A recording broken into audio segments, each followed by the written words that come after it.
What's going on YouTube? It's Brandon with the morning after LSU football. Thank you for joining my YouTube channel. We will be talking about last night's game. LSU won, Georgia Southern 55-3. If you bet the over, you won money last night because Vegas was saying LSU was not winning more than 28 points, and a lot of people was betting the under. You know who you are, bettors out there, and that's crazy. Given LSU's history, come out sluggish the first game, take you a couple quarters to get into it, run the ball, try to overpower your opponent. LSU didn't play down to their competition last night, and that's different. They played to their standard, and they put their foot on Georgia Southern's throat that very first drive. They were aggressive. I like that because you got the athletes, and what we always wanted to see is LSU just get their athletes in space. Find a quarterback who can deliver them the ball, let them do their work. I noticed some things, here's some key points. We'll talk about the offense first. We'll talk a little bit about the defense, talk about some special teams. We're going to talk about next week's opponent, which is in 6 days. And guys, let me tell you, I have a pretty good feeling what Texas is going to bring. But anyway, let's talk about last night. Some key notes I talked about. I seen 5 running backs get the ball last night. They passed them the ball, they ran them the ball, they ran screens, and they were fluid. Let me tell you, Coach O quoted precision. His offense was precision with Drew Brees, and I like that term because the dude threw 5 touchdowns, 2 quarters. Okay, he had 297 passing yards, and I got sacked once. I mean, the O-line gave up 1 sack. When you get 14 people catching the ball, you are making the defense, whomever you're playing against, I don't care who it is, defending the whole entire field. I mean, you've seen Moss on a 30-yard out. It looked like a wheel route. You've seen, Emery break ankles. You've seen our playmakers make space. I love the offense, man. Racey McMath, number 17. I knew he was big, but God, this guy is large. He is huge. He's every bit of 6'3", 220. He looks even bigger than that. And to me, Marshall, 6'4", 3 touchdowns, all red zone targets. I mean, Burrow seems to have a good chemistry with these guys. I'm shocked that he got more touches than his counterparts. But, that's what the game plan called for. I love how the offense protected Joe Burrow. I want to say Drew Brees because, oh my God, this offense, I'm going to give you an example. They were at the goal line, second quarter. They had trips to the right. And all they did was they put Marshall in motion coming from the X position. Hit, and it was man coverage because his defender was behind him, but he was behind the goal line. They were on, looks like the 5 or the 3. As soon as they hiked it, boom. It looked like something Brees would hit Michael Thomas on. And all Marshall did was catch the ball, follow his 2 blockers, boom, touchdown. Get your players in space. Quick passing, nobody gets hurt, your quarterback doesn't take a sack, you score points. It's efficient, it works, it is amazing. And I know that you guys are excited about that. Tell me what you think. That was one of my favorite plays. Driving up and down the field, a lot of teams can go between the 20s. In this day and age, you can scheme players going up and down the field. But man, when you get into that red zone and the field shrinks, it condenses. Now you got all 11 defenders within like a 15-yard span, right? So how are you going to get the ball in? You get your players in space. I love that all the running backs got the ball. I mean, it was just amazing to watch. One thing I didn't like though, let's talk about something where I feel like they can be better at. When here we go again. When Burrow gets to the line of scrimmage, he looks, he'll call a ghost hike, right? He'll fake it. And then it kind of tells you what the defense is going to do because they're in position. So he'll know if it's man or not. Check with me. Boom, looks at the coaching staff. I don't like that much. I understand first game of the year, but man, Burrow's been here long enough.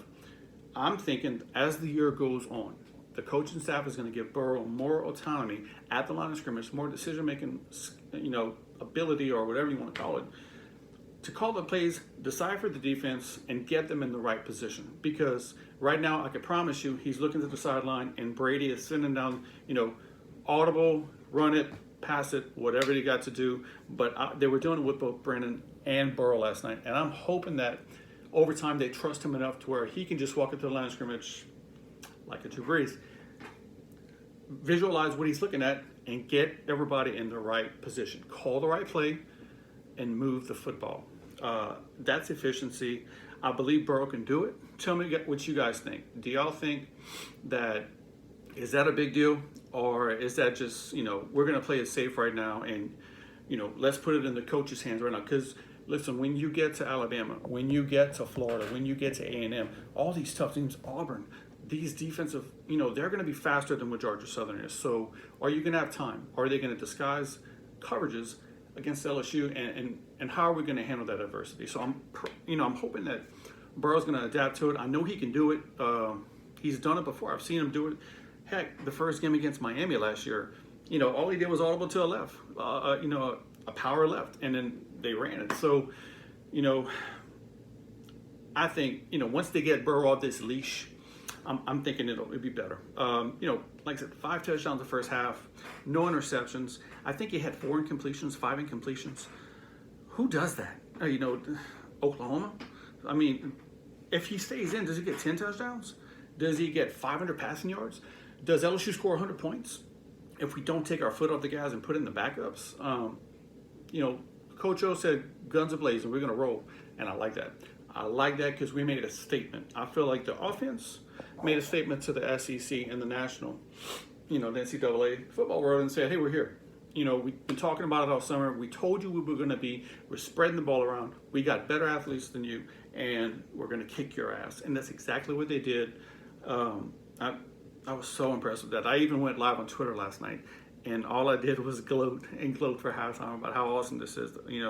Some people were talking about the O-line. O-line gave up 1 sack. That was amazing, and I know they switched every position. They put in backups and they got numbers in there. I saw Rosenthal whiffed on a blitz on the left tackle, and that's one of the times I saw Burrow get rattled a little bit, because it was either Curry that missed the block on the blitz call, on the blitz pickup, or Rosenthal missed it. But nonetheless, that's fixable. That is very, very fixable. I like that, they scored 55 points. Burrow wanted 60, he said after the game. I think he was talking to Jacques Doucet, and he says, I was hoping we could have scored 60. Well, hey, score 60 next week against Texas. All right? I mean, this is what we've been waiting for. And it's so exciting just to see our boys play to their standard. And guess what, y'all? It's game number 1. And the biggest cliche in football is your most improvement is between game number 1, game number 2. So how good could they really be? Excuse me, sorry. Texas will present more challenges than Georgia Southern, no doubt about it. That's pretty much what I think of the offense. Very, very efficient, very multiple. You did see Saints light. They use the fullbacks. Oh, excuse me. Excuse me. I have to get that under control. Next, let's talk about the defense. Big in the middle. Those 2 nose tackles are for real. And Ika, the freshman, he doesn't look like a freshman. He plays like a senior. He looks like a senior. I'm so happy that we have him for 3 years because he clogs up that middle.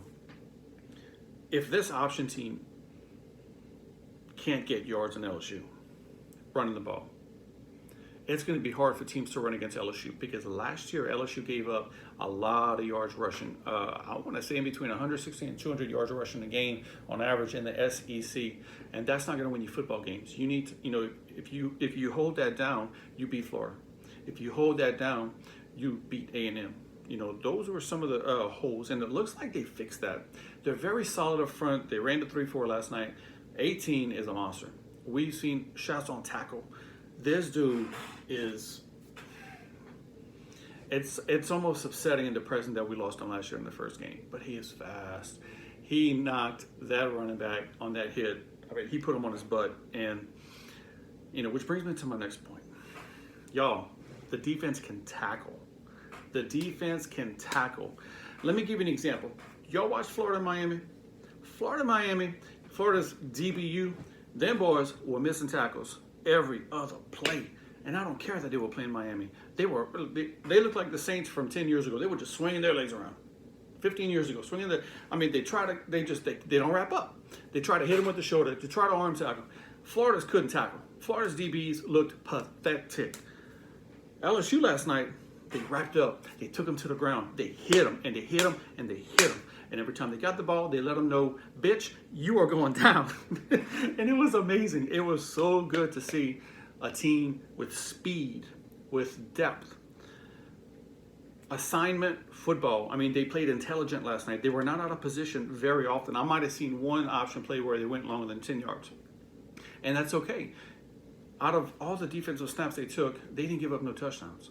Y'all want to talk about Grant Delpit? Y'all want to talk about Jacoby Stevens? He had a big game last night. Even the linebackers. Coach O talked about this sophomore linebacker and Damone Clark. He kept saying, y'all look out for Damone Clark. Y'all look out for Damone Clark. I think it's 34. His number's 34. This dude, he had more tackles, I think, than, maybe Jacob Phillips had more tackles than him, but I'm pretty sure that he was up there. I mean, he was involved in the game. He got in on the game. The linebacking core is for real. And, we're going to talk Stingley. I'm going to talk about Stingley and the special teams, but this defense is good, man. They got a pass rush. They stopped the run. Yes, this is not a passing team, so you can't really get a really good grade on their pass defense because this is a team you expect they throw 9 passes a game. So you're not gonna see them air it out. Although whenever LSU needed to stop them, they stopped them, and that's what you want to see. You want to see efficiency. You want to see productivity. You want to see disciplined football. And with the defense, like I said, they tackled well. They were fast. They were flying around. They were solid up front. They did not get pushed around against this team. And let me tell you something. Georgia Southern's going to make some noise in that Sun Belt. They're going to give UL Cajuns all they want. They're going to give Appalachian State all they want. They're going to give ULM and Troy all they want. These guys are good. I just got to be honest with you. LSU's better. Okay? So for all the haters out there, we coming. Like Coach O says, we are coming. So that's my thing with the defense, man. Let me know what you guys think. Do y'all think the strength of the defense is going to be in the secondary, linebacking core, front 7, or the DTs? Let me know. I'm thinking it starts up front. I'm old school. I'm thinking that defense starts at the line of scrimmage, right? You win the line of scrimmage, it makes the linebacking core job a lot easier. They can get to the tackle, and then you can hold out on the back end. So to me, we're doing it right this year. We got depth at positions, and I'm really, really excited.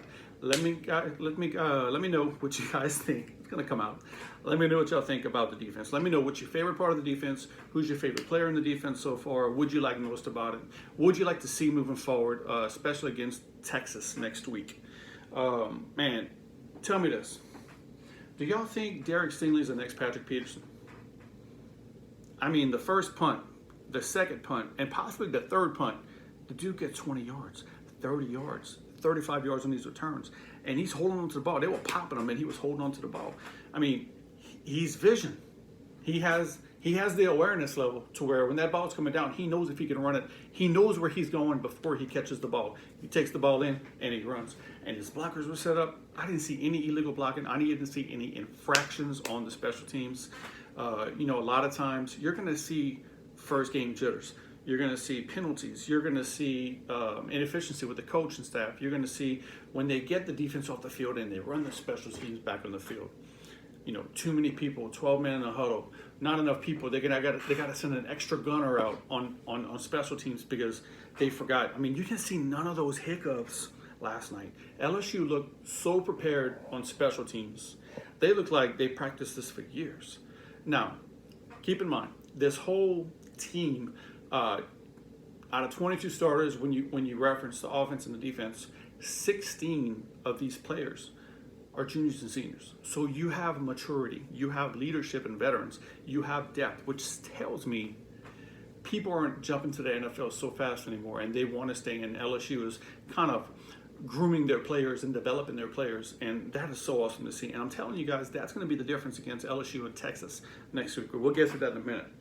So I'm going to give my grades. Last night, I'm going to give the offense an A+, the first half. They did what they wanted, when they wanted, how they wanted. If you can dictate the pace of the game, you're going to win every game. They protected the quarterback. They ran the ball. I feel like they could have ran the ball just a little bit better, but that passing game was so good. This year, the offense tells me based off of last night. Now, this could be different game to game, but the offense tells me that they're going to pass to set up the run. Usually with Les Miles, old school football, you run to set up the pass, right? Not anymore. We're going to spread you out. We're going to make you defend every part of the field. And when you're worried about this guy, we're going to run it down your throat. I like that. And like I said, we got the quarterback to do it. We got the linemen to do it. We got the running backs to do it. You got the wide receivers. So I'm going to give them an A+. I didn't see too many drop balls last night. I think the running backs need more reps, especially the two freshmen.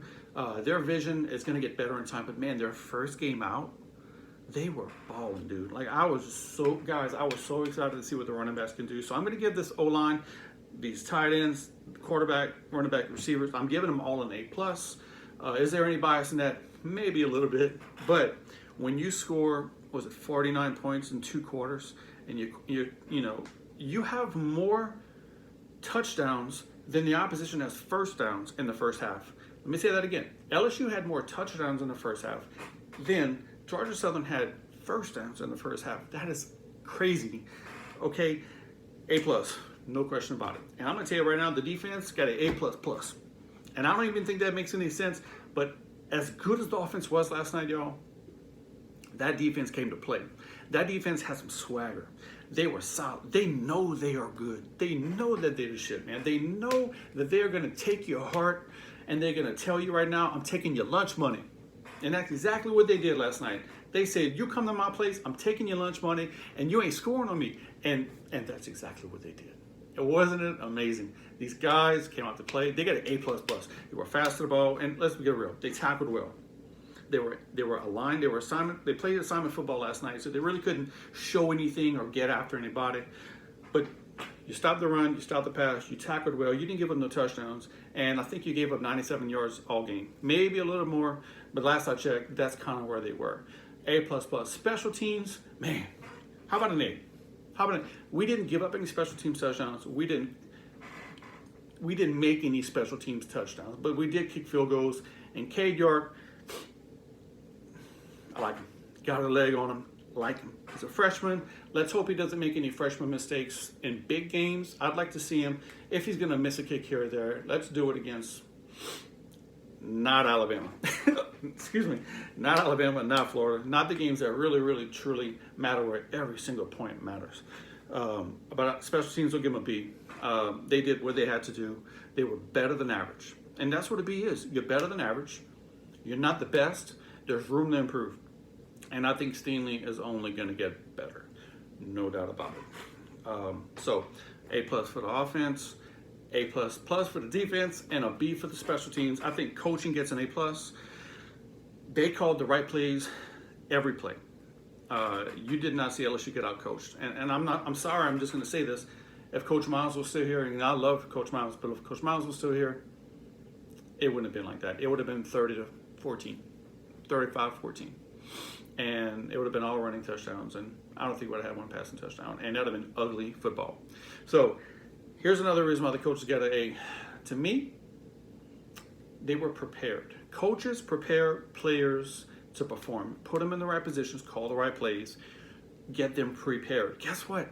There were no. I seen one false start all game, maybe two. They didn't come out not knowing what to do. Every player knew their assignment. Every player knew their position, knew their role. Every player came out, went off to the side. There was no 12-men in the huddle. They just looked smooth. There was no hiccups. They looked prepared. Man, they looked like the Saints. The Saints don't have mental lapses like that. These people were mentally prepared. And, bro, y'all, that's scary. That is scary whenever your team, that was almost a perfect game. That was almost a perfect game last night. I mean, what you guys think? I want to know if y'all could have changed something about last night. Write down in the comments. Tell me what you think. What would you have seen different if, let's see, Miles Brennan wouldn't have went into the fourth? Would you be comfortable with Burrow playing the whole third quarter and then scoring 7 touchdowns? Or do you think that's rubbing it in? Do you think that's unsportsmanlike, bad sportsmanship and all that shit? Or do you think, we're here to make a statement, I'm not taking no prisoners because what? Guess what? Those teams don't care about us. So tell me what y'all think. Do y'all think that Burrow could have stayed in a little longer? Because I'm telling you right now, I think Burrow should have played all the way through the fourth. He needs the reps in this system. I always said this. You're running out of this new system. They looked great, but the more reps you get, the better you get. The more reps you get, the better you get. And, getting back to that offense real quick, it just hit me. I saw a bunch formation to the right. When has LSU ever did bunch formation to the right with their wide receivers? That's a zone beater. That'll tell you right off the bat. I've seen Jefferson run a middle crossing route out of that formation 3 times last night. And to me, that's going to be your zone beaters. Because if it's cover 2, he's just going to run behind the linebacker. And I just think, Burrow quoted last night to the media. He says, every play that we call, when I walk up to the line of scrimmage, our play could beat any coverage. We have an answer to every coverage. And what he means is if they're blitzing, there's an out.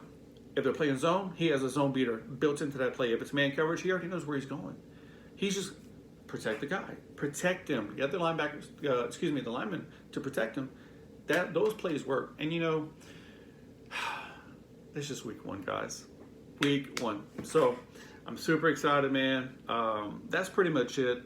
I don't have much else to say. I wanted to thank you for coming to my channel. I want you guys to like this video if you like it. If you don't like it, tell me what I could do better. This is probably this is my first video ever, so this is something I want to keep doing. I want to get you guys involved. The more you stay involved with me, the more I will put content out. Now, what I will do is Friday afternoon, I will put out another video with my predictions. I'm going to tell you what I think. I'm not going to give you yardage predictions, turnover predictions. I'm going to say, hey, I'm going to give you a score prediction. I'm going to tell you, if it's going to be over in the third quarter, if it's a 4-quarter game, those things like that. But before we go, I just remembered I want to talk to you about Texas a little bit. And I'll make this quick. When I look at Texas, they got athletes, right? They remind me of Florida. Let me tell you why. Because they got athletes and they could beat you, right? But they probably won't.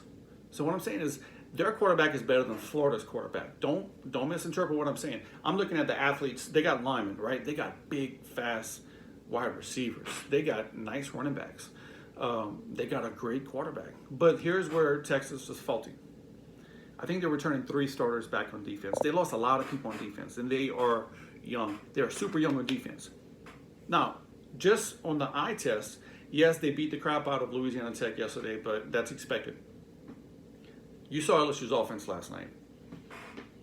On a young defense like that, and pressure moments, who do you think has that advantage? I guess that kind of goes back to play calling, execution, protecting your quarterback. So, not having mental errors, and just that all goes into being prepared in your preparation. So what I see Florida. Because I see Florida. I see a team that's capable of beating you every time you play them, but they're probably not. It's going to take something stupid for them to beat you, like a pick 6 in the 4th quarter. Those things aren't always going to happen. So it's just one of those things. You take your wins, you take your losses. But with Texas, I will have a prediction video. It's going to be coming out Friday afternoon, so you guys look out for it. And if y'all click the little bell on notifications, y'all are going to know exactly when I put my video out. But once again, I want to thank you guys. Let me know how I did. Let me know what you think about this LSU team. Do y'all think we're going to go 11-1 like a lot of people are thinking? Are we going to win the West? Are we going to beat Alabama? Because let me tell you something. Alabama looked like shit the first half of that game. Now, they came out and they took control of that game. They did what they should have done. But they were sloppy at first, and I don't know. Every team's supposed to look sloppy in their first week. That's your mulligan, but LSU didn't. LSU looked on point, and that gives me so much confidence. But I don't know. Do y'all think we're going to go 10-2? Do y'all think we're going to make a New Year's Six bowl again? Are we going to do y'all think this team can actually make the playoffs? Do y'all think that we can be the Georgias of the world, be the Alabamas of the world? We beat Georgia last year, but it wasn't enough. The teams we lost to, we shouldn't have lost to, with the exception of Alabama last year. But I don't know, just how much you think. And like and subscribe, like I said before. I'll be seeing you guys in about 4 days. Thanks so much, and go Tigers.